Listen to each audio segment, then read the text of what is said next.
자, 이번 시간에 세금과 공과금 명세서 부분과 우리 승급 비용 명세서에 대한 부분 설명드리겠습니다.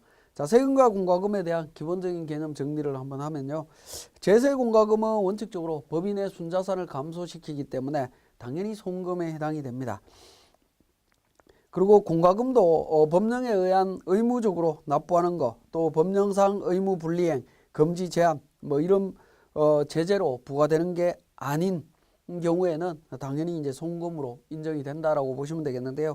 자, 송금 용인되는 제세 공과금 내용 몇 가지 한번 살펴보면 동그라미 2번에 항만 하역업체의 정부의 지시에 따라 통상적인 하역 요금 외에 부두 근로자의 퇴직금 재원을 목적으로 하역협회에 납부하는 금액, 이 부분 송금으로 인정이 됩니다.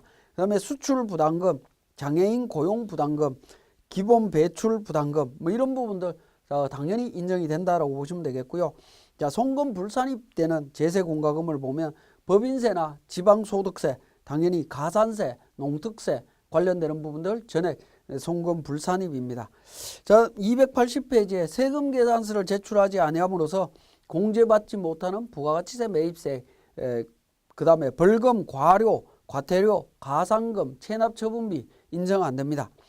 폐수부담금, 교통위반 과태료, 그 다음에 법인의 임원 또는 사용인이 관세법을 위반해서 부과되는 벌과금, 교통사고 벌과금 뭐 이런 부분들 인정이 안 된다라고 보시면 되겠네요.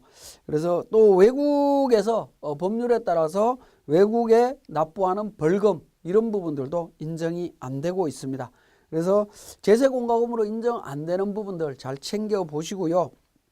281페이지에 이 중에서도 송금으로 또 인정되는 벌금이나 과태료가 있다라고 보시면 되겠는데 그게 281페이지에 정리되어 있습니다.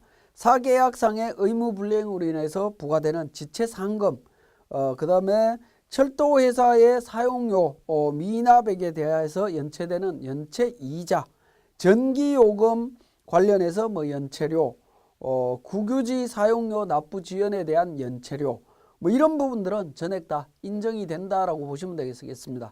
실무적으로 보면 그 연체료라고 하는 용어가 들어가는 경우에 대부분 이제 송금 불산입 처리하는 경우들이 많이 있는데 연체료라고 하더라도 민간업자와의 거래에서 발생되는 연체료 관련되는 부분들은 전액 다 인정된다라고 보시면 되겠네요. 자, 그리고 283페이지에 승급 비용 명세서와 관련되는 부분입니다. 자, 법인에서 발생되는 보험료 등과 같은 부분들은 일정 기간의 비용이 발생되는 부분입니다. 일정 기간 동안 활용되는 비용들이 일시에 지급이 되는 부분들인데요. 자, 이 비용의 발생 효과가 두 개의 사업연도에 걸쳐서 발생되는 경우들이 많이 있습니다. 자, 이런 경우에는 기간별로 안분해서 적용을 한다라는 거죠. 기업회계나 법인세법은 모두 발생주의 입장에서 회계 처리하도록 되어 있습니다.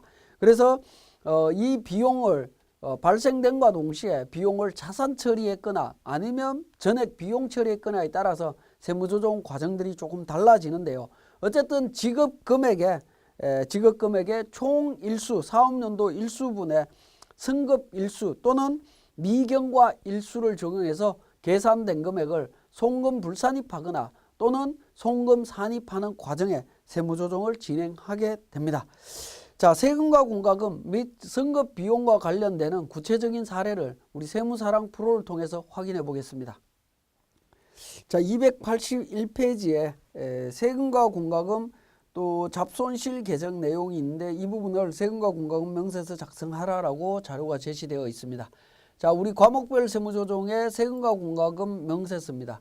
자, 세금과 공과금 명세서는 기본적으로 F12 불러오기를 통해서 자료를 조회해서 반영을 하실 수가 있습니다. 이때 자료를 반영을 하실 때 F4번 과목 추가라고 하는 부분이 있습니다. F4번 과목 추가를 열어보시면 기본적으로 세금과 공과금에 대한 계정 과목만 설정이 되어 있습니다. 자, 우리는 여기에 잡손실과 법인세 등에 대한 부분을 추가로 계정 과목을 등록을 했습니다. 자, 법인세 등은 추가로 등록을 하셔도 되고요. 아니면 등록을 안 하셔도 상관없습니다. 왜냐하면 법인세 등에 대해서는 제가 앞 시간에 우리 표준손익계산서를 인식하면서 조정 등록을 통해서 법인세에 대한 세무조정을 진행을 했습니다. 만약에 표준손익계산서에서 세무조정을 진행하지 않았다라고 하면 법인세 등에 대한 부분을 누락할 위험성이 있기 때문에 우리 세금과 공과금 명세서에서 과목 추가에 등록해서 추가로 세무조정을 해주시면 누락할 위험을 방지할 수 있어서 제가 법인세 등을 추가로 등록을 했습니다만은 표준손익계산서에서 했기 때문에 제외를 하고요. 잡손실 같은 경우에는 개정 과목은 대부분 이제 세무조정 사항들이 잡손실 계정에 많이 포함되어 있는데 이 잡손실 계정을 세금과 공과금 명세서에서 우리가 한꺼번에 진행하는 것이 편리할 것 같아서 추가로 등록해 주시면 편리하다라고 말씀드릴 수 있겠습니다. 그렇지 않으면 계정별 원장에서 잡손실 계정을 일일이 확인하신 후에 세무조정을 별도로 해야 되는 상황들이 발생을 합니다. 그래서 세금과 공과금 이외에 세금과 공과금 성격으로 되어 있는 부분이 다른 계정으로 되어 있을 때 그 계정들을 반영해서 세무조정을 하시면 됩니다. 과목을 등록해서 불러오기를 통해서 적용을 해주시면 되겠습니다. 자, 그렇게 해서 보시면 세금과 공과금과 잡손실, 법인세까지 전부 반영이 되어 있습니다. 법인세는 이미 조정을 했다라고 말씀을 드렸죠. 그래서 제가 이 부분은 삭제를 하겠습니다. 삭제를 하고 내용을 보시면 공장용 토지 취득세 630만 원 송금 불산입 대상이죠. 취득세는 자본적 지출액입니다. 토지의 원가에 포함이 되어야 되는 부분이기 때문에 송금 불산입 처리했고요. 벌금 과태료, 지방소득세, 교통위반 벌과금, 관세법 벌과금 관련되는 부분 전액 송금 불산입 대상이고요. 전기요금 연체료라든가 이런 부분들은 송금 산입 대상이다라고 말씀을 드렸습니다.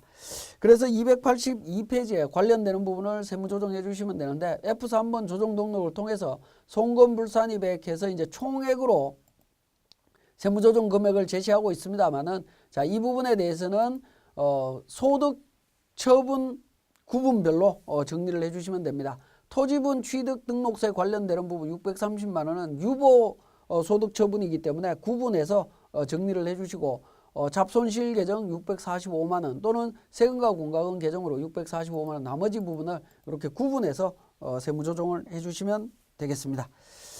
자, 그리고 283페이지에 있는 선급비용 명세서 관련되는 부분입니다. 자, 선급비용 명세서와 관련해서 우리 사례에서 보시면 7월 1일 날 선급보험료 1,500만 원, 현금 1,500만 원 나갔고요. 11월 1일 날 보험료 600만 원, 현금 600만 원 이렇게 회계 처리가 되어 있습니다.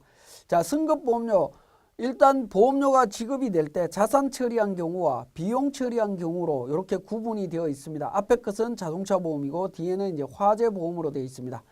그래서 선급 비용은 어쨌든 기업회계나 법인세법에서 기간별로 안분 계산하도록 되어 있는데 우리 프로그램 선급 비용 명세서에서 안분 계산을 하시면 됩니다. 자, 계정 구분은 보험료, 이자 비용, 보험료 임차료와 관련되는 부분인데 대부분은 보험료와 관련되는 부분일 겁니다.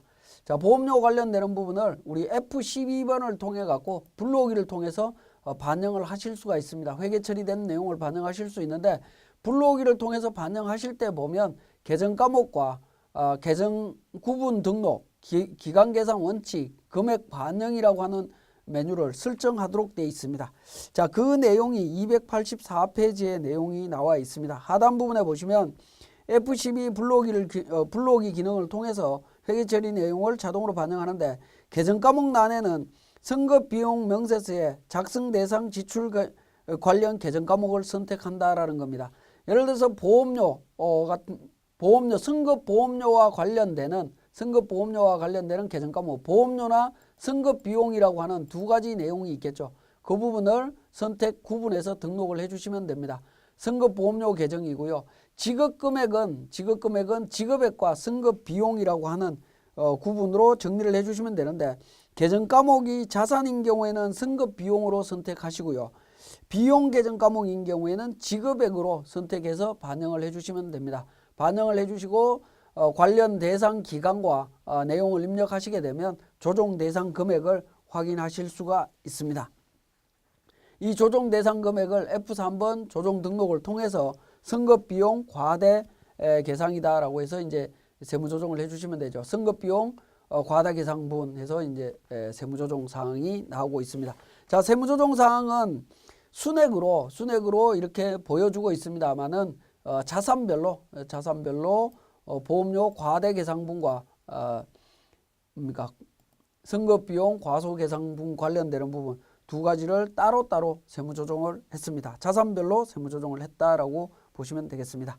자, 지금까지 세금과 공과금 명세서와 승급비용 명세서에 대한 설명이었습니다.